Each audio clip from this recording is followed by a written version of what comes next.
WhatsApp everybody, मेरा नाम है रोहित कुमार खन्ना। मैं एक फार्मासिस्ट एंड एक्सरसाइज एक्सपर्ट हूं एंड आज की इस वीडियो में मैं आपको लोरेज़ेपाम के बारे में इन्फॉर्मेशन देने जा रहा हूं। जी हां, लोरेज़ेपाम जिसको आप एटी-1 के नाम से भी जानते हो, एटी-1 जो है वो इसका ब्रांड नेम है एंड मार्केट में ये बहुत ही ज़्यादा पॉपुलर है। एंड आज की इस वीडियो में हम जो सॉल्ट है, इसका एटी-1 का सॉल्ट है जो लोरेज़ेपाम, उसके बारे में डिटेल में बात करेंगे। एंड ये मेरी वीडियो जो है वो specially pharmacist and medical practitioner के लिए होने वाली है। एंड मेरी मेनली सारी वीडियो जो है वो फार्मासिस्ट के लिए होती हैं ताकि उनको मेडिसिन के बारे में इंफॉर्मेशन मिल सके। तो चलिए वीडियो शुरू करते हैं। बड़ी इंटरेस्टिंग वीडियो है, बड़े ही इंटरेस्टिंग ड्रग है, तो वीडियो को लास्ट तक देखिएगा। लोरेज़ेपाम जो है वो एक सीएनएस सेंट्रल नर्वस सिस्टम के ऊपर एक्ट करने वाला ड्रग है। अगर मैं आपको इसके पॉपुलर ब्रांड नेम बताऊं जो मार्केट में अवेलेबल है, सो जैसे आपका एटी-1 हो गया, लारपेज हो गया, कालमेज हो गया, लोपेज हो गया। लोपेज जो है वो इंटास का आता है मार्केट में। ये जो ब्रांड है बहुत ज़्यादा पॉपुलर हैं एंड इसके अलावा भी आपको 25-30 ब्रांड जो है वो मार्केट में और मिल जाएंगे लोरेज़ेपाम के। जो मैंने आपको ये नाम बताया ये ब्रांड नेम है, लेकिन जो मेन सॉल्ट है जिसके बारे में हम बात करने जा रहे हैं वो है लोरेज़ेपाम।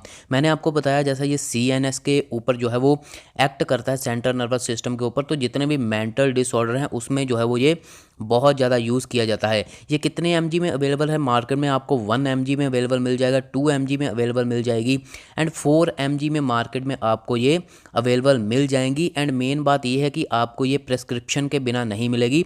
आपको मार्केट में फार्मासिस्ट के पास जो है वो प्रेस्क्रिप्शन लेके जाना पड़ेगा, फिर ही आपको मिलेगी। अगर आप फार्मासिस्ट नहीं हो और कोई वीडियो देख रहा है तो ये इन्फॉर्मेशन उसके लिए थी। एंड एक और बात इसमें नोट करने वाली है कि ये एक हैबिट फॉर्मिंग ड्रग है। ओवरडोज अगर आप इसका करोगे, बिना डॉक्टर के सलाह से इसको कंज्यूम करोगे, तो आपको जो है वो हैबिट फॉर्मिंग जो है वो हो सकती है इसके साथ। सो अब हम जो है वो इसकी क्लास के बारे में बात कर लेते हैं कि साइंटिफिकली ये कौन से क्लास में आता है। ये बेंजोडाइज़ेपिन है। जो लोरेज़ेपाम है वो एक बेंजोडाइज़ेपिन क्लास में आता है, जो कि एक सिडेटिव एंड हिप्नोटिक क्लास है। सिडेटिव एंड हिप्नोटिक क्लास की बेंजोडाइज़ेपिन में लोरेज़ेपाम आता है। अगर मैं इसके आपको यूजेस के बारे में बताऊं तो बहुत ही ज़्यादा इसके वाइड यूजेस हैं, बहुत ही ज़्यादा यूज़ की जाती है। मेनली ये मैंने आपको बताया कि ये मेंटल डिसऑर्डर्स में बहुत यूज़ की जाती है। जितने भी मेंटल डिसऑर्डर हैं, सो अलग अलग मेंटल डिसऑर्डर होते हैं, जैसे एंजाइटी होगी, इंसोम्निया होती है, तो इसकी अलग अलग डोज जो है वो अलग अलग मेंटल डिसऑर्डर में दी जाती है। सबसे इसका जो नेक्स्ट यू है, जब आपको एंजाइटी डिसऑर्डर होने लगता है, मतलब इस केस में क्या होता है कि फ्यूचर के बारे में बहुत ज़्यादा सोचना, इतना ज़्यादा सोचना कि एंजाइटी आ जाना एंड आगे के आगे जो है वो सोचते ही जाना एंड अलग ही जो है वो फीलिंग आने लगती है। बंदा सैड होने लगता है या फिर चुप चुप रहता है, इसको एंजाइटी बोलते हैं। फ्यूचर के बारे में बहुत ज़्यादा सोचना है, तो इस केस में जो है वो लोरेज़ेपाम यूज़ की जाती है। नेक्स्ट जो है वो इंसोम्निया मतलब जब आपको नींद नहीं आती, लंबे लंबे समय तक नींद नहीं आती, जागते रहें, उस केस में भी जो है वो लोरेज़ेपाम का यूज़ किया जाता है। नेक्स्ट जो है वो एक्टिव सीजर, जब आपको एक्टिव सीजर हो जाते हैं तो उस केस में भी इसका यूज़ किया जाता है। नेक्स्ट जो है वो अल्कोहल विड्रॉल, जब अल्कोहल विड्रॉल होता है तो बहुत सारे सिम्टम आते हैं। जब किसी का अल्कोहल छुड़ाया जाता है तो उसको बहुत सारे अलग अलग सिम्टम्स आते हैं। उसको जो है वो सुसाइडल अटैम्प्ट करने का मन करता है, उसका मन नहीं कहीं लगता, उसके ब्रेन में अलग अलग ख्याल आने लगते हैं। उस केस में भी जो है वो लोरेज़ेपाम यूज़ की जाती है। नेक्स्ट इसका केस है कि कीमोथेरेपी, जब किसी को कैंसर पेशेंट को कीमोथेरेपी दी जाती है तो उसको अलग अलग जो है वो साइड इफ़ेक्ट देखने को मिलते हैं, जैसे नोज़िया, वॉमिटिंग देखने को मिलती है, या फिर वो बंदा जो है वो एंजाइटी फील करता है, या फिर उसके ब्रेन में जो है वो उसको अलग सी फीलिंग आती है। तो उस केस में भी जो है वो इसको लोरेज़ेपाम के साथ ट्रीट किया जा सकता है। सो ये सारे थे इसके ट्रीटमेंट। मेनली जो है वो मेंटल डिसऑर्डर्स के लिए यूज़ किया जाता है इसको। अब हम जो है वो इसकी डोजेज़ के बारे में बात कर लेते हैं। सो जो इसकी डोजेज़ है वो जो है वो एज, वेट एंड डिजीज़ के हिसाब से जो है वो दी जाती है। एज वेट आपको पता चल गया, अब डिजीज़ के हिसाब से कैसे डोजेस दी जाएगी। मतलब कि किसी को अगर एंजाइटी है, किसी को इंसोम्निया है, किसी को एक्टिव सीजर है, तो हर एक डिजीज़ के लिए अलग अलग इसकी जो है वो डोजेस दी जाएगी। एंड नेक्स्ट चीज़ इसमें ये आ जाती है कि जो डिज़ीज़ है उसका लेवल देख के जो है वो मेडिसिन प्रिस्क्राइब की जाती है। किसी को कोई भी मेंटल डिसऑर्डर है, उसका लेवल देखा जाता है। मान लीजिए कि किसी को अभी स्टार्टिंग में ही कोई डिसऑर्डर, मेंटल डिसऑर्डर होने लगा है, या फिर एक बंदा जो है वो लास्ट लेवल तक पहुंच चुका है मेंटल डिसऑर्डर के, वो बहुत ज़्यादा पागलों जैसी हरकतें कर रहा है, तो इन दोनों की डोज में जो है वो फ़र्क होगा। तो इसलिए फार्मासिस्ट एंड जो मेडिकल प्रैक्टिशनर है वो दोनों जो है वो देखकर ही, पेशेंट की कंडीशन देखकर ही मेडिसिन जो है वो किसी को दे सकते हैं, किसी को कंसल्ट कर सकते हैं।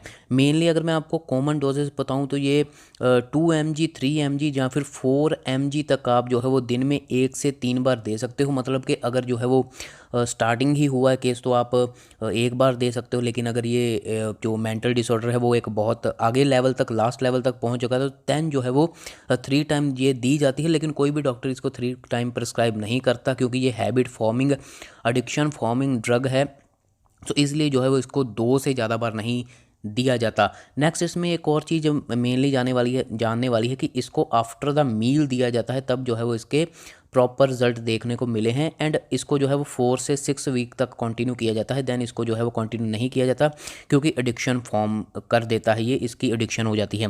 नेक्स्ट अगर मैं आपको एंजाइटी के केस में बताऊं, ये भी बात जानने वाली है। अगर आपको एंजाइटी या फिर इंसोम्निया के केस में बताऊं कि कितनी डोज लेनी चाहिए, तो तब जो है वो 2 mg दी जाती है ये लोरेज़ेपाम।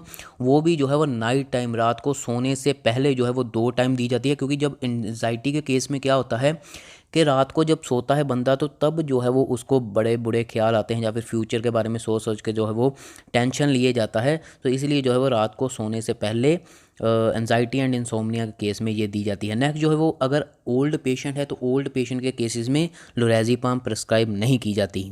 अब हम इसके कॉन्ट्रा इंडिकेशंस के बारे में बात कर लेते हैं कि कौन कौन सी प्रॉब्लम में आपको लोरेज़ेपाम नहीं देनी। अगर किसी को नैरो एंगल ग्लूकोमा की प्रॉब्लम है, उस केसेस में आपको लोरेज़ेपाम नहीं देनी।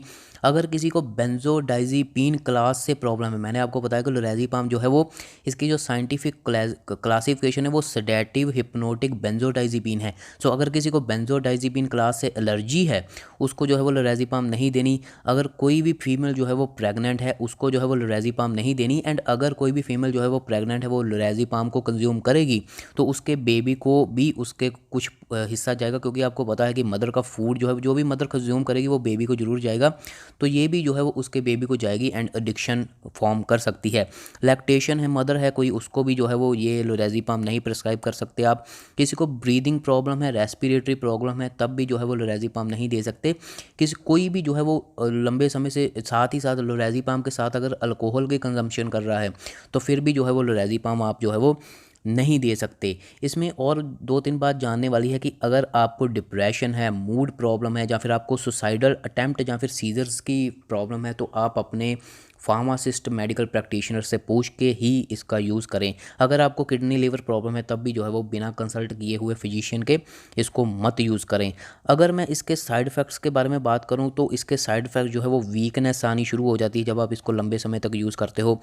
इसको यूज़ करने के बाद जो है वो बहुत ज़्यादा नींद आती है, क्योंकि मैंने आपको बताया कि इंसोम्निया में भी यूज़ की जाती है। एंड ये सेडेटिव हिप्नोटिक टाइप की जो है वो क्लास की मेडिसिन है, ड्रग है, तो आपको जो है वो स्लीप भी आएगी, ब्रीथिंग प्रॉब्लम थोड़ी सी आ सकती है, आप फेंट हो सकते हो। एंड जो है वो एब्डोमेन जो है वो आपका पेट दर्द जो है थोड़ा बहुत हो सकता है। ये तो इसके साइड इफ़ेक्ट। अब मैं आपको बताता हूँ कि विड्रॉल सिम्टम क्या है। जब आप इसको छोड़ना शुरू करोगे, उसके बाद आपको क्या क्या सिम्टम दिखेंगे। पहली बात तो जब आप इसको लंबे समय तक यूज़ करोगे बिना डॉक्टर की एडवाइस, अगर आप डॉक्टर के हिसाब से चलोगे तो आपको कोई भी एडिक्शन नहीं होगी। लेकिन अगर आप अपनी मर्ज़ी से कंज्यूम किए जाओगे तो आपको इसकी एडिक्शन भी हो सकती है। नंबर सेकंड, अगर आप इसको छोड़ने की कोशिश करोगे, आपको हेडेक की प्रॉब्लम होगी, एनजाइटी जो है वो आपको थोड़ी थोड़ी वापस आएगी, रेस्टलेस आपको फील होगा, नींद नहीं आएगी। इसके अलावा जो है वो टिंगलिंग, मतलब कि आपके कान में जो है वो टिंगलिंग साउंड, जो आपके कान में आप कभी हुआ होगा आपके भी कान में टिंगलिंग साउंड जो है वो आपकी हार्ट रेट में जो है वो डिफरेंस आ सकता है। आपको एंगर आ सकता है, मतलब कि आप जो है वो गुस्से में रहोगे जब आप इसको छोड़ने। ये जो सिम्टम है, अगर आप डॉक्टर की सलाह से इसको अच्छे से यूज़ करोगे, डॉक्टर की कंसल्ट के साथ, तो आपको जो है वो थोड़े थोड़े जो है वो विड्रॉल सिम्टम दिखेंगे, इतने ज़्यादा नहीं दिखेंगे। लेकिन अगर आप बिना डॉक्टर की सलाह से इसको जितनी मर्जी 4-4 mg जो है वो दिन में 3 बार कंज्यूम कर रहे हो, तो फिर जो है वो आपको प्रॉब्लम हो सकती है। अगर मैं आपको इसके प्राइस के बारे में बताऊं, तो प्राइस इसका कुछ ज़्यादा नहीं है। इंटास की आती है, जो मैंने आपको बताया, लोपेज करके, LOPEZ 2 mg की होती है, वो एक स्ट्रैप जो है वो 22 रुपीज़ के आसपास, जो मैंने 1 mg के ऊपर इसका प्राइस देखा, ये आपको मिल जाएगी, लेकिन प्रिस्क्रिप्शन के बिना आपको नहीं दिखेगी। सो ये थी सारी की सारी वीडियो लोरेज़ेपाम के ऊपर। थैंक यू सो मच, ऐसे ही मेरे चैनल को प्यार कीजिए, सपोर्ट कीजिए। मैं आपके लिए फार्मासिस्ट के लिए, मेडिकल प्रैक्टिशनर के लिए और ज़्यादा वीडियो जो है वो लेके आता रहूँगा। अगर आपको और कोई भी वीडियो चाहिए किसी भी टॉपिक के ऊपर, अगर आपका कोई भी क्वेश्चन है मेडिसिन के रिलेटेड, फार्मेसी के रिलेटेड, या फिर कोई भी फार्मेसी स्टडी कोर्सेज़ के रिलेटेड, या फिर आप जो है वो फार्मेसी शॉप खोलना चाहते हो उसके रिलेटेड आपका कोई भी क्वेश्चन है, तो आप मेरे को जो है वो नीचे कमेंट कर सकते हो, या फिर मेरा इंस्टाग्राम है रोहित कुमार हेल्थ, आप मेरे को वहाँ पे भी जो है वो कोई भी क्वेश्चन पूछ सकते हो। फार्मेसी के रिलेटेड आप मेरे को कोई भी क्वेश्चन जो है वो पूछिए, मैं आपका जल्द से जल्द जो है वो रिप्लाई करूँगा। आप अगर मेरे कमेंट पढ़ेंगे तो मैं बहुत जल्दी जो है वो लोगों का रिप्लाई कर देता हूँ। So thank you so much, यही थी एक वीडियो आपके लिए, इन्फॉर्मेशन वीडियो। ऐसी और वीडियो आपको मिलती रहेंगी। चैनल को सब्सक्राइब करिए, सपोर्ट करिए, बेल आइकन पर क्लिक कीजिए। Thank you so much.